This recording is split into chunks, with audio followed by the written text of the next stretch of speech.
a man of mass m start falling up towards the planet of mass capital M and radius r. As he reaches near to the surface, he realizes that he will pass through a small hole in the planet.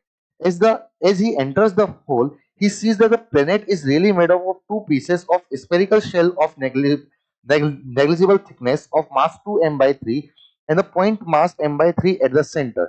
The change in force of gravity experienced by the man is, let's say बोला गया कि basically एक आदमी किसी height से गिर रहा था और किसी प्लेनेट पे आके गिर रहा था।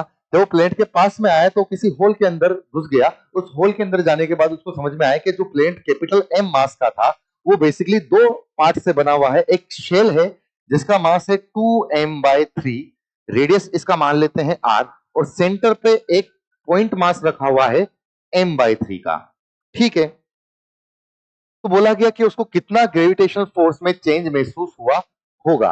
अच्छा, शेल का मास 2m/3 मान लेते हैं। जब ऑब्जेक्ट बाहर था तो उसको जो आउटसाइड में फील्ड महसूस हो रही थी वो ई आउटसाइड थी, और जब अंदर आ गया तो उसको जो फील्ड महसूस हो रही थी वो ई इनसाइड से हम लोग यहाँ पर डिनोट करते हैं। तो बेसिकली ई आउटसाइड, अगर बाहर पे बात करें तो बाहर जो फील्ड होगी वो यहाँ पर दोनों ही कारणों से होगी, इस शेल की वजह से भी होगी और इस पॉइंट मास की वजह से भी होगी। तो जो बाहर जो फील्ड लिखी जाएगी वो लिखी जाएगी शेल की वजह से G into 2/3m upon r square plus G into point mass की वजह से m/3 into r square.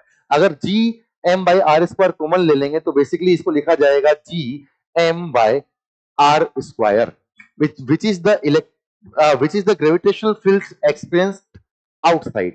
Now, जब अंदर पार्टिकल पहुंच जाएगा या जो आदमी है वो अंदर पहुंच जाएगा तो इस स्फेरिकल शेल की वजह से अंदर जो फील्ड है वो उसको जीरो महसूस होगा, ओनली उस पॉइंट मास की वजह से महसूस होगा, which is nothing but G into m/3 upon r square.